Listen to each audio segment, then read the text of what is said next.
Hello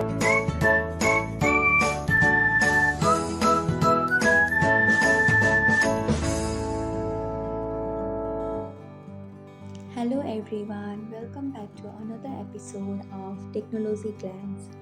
Today in this video, I'll be guiding you through how you can remove a repost on TikTok.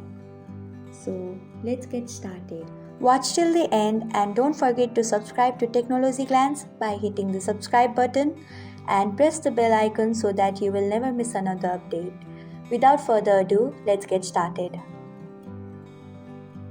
Firstly, tap on TikTok app in your device. Then find the video which you want to repost. After that, you can see the share option. Tap on it. Then you can see the option remove repost.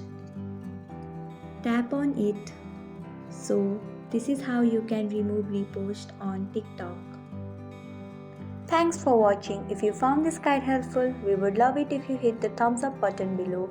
We upload great new tech tutorials like this one every day. So don't forget to subscribe to our channel and hit the bell icon to get an update as soon as we post a video.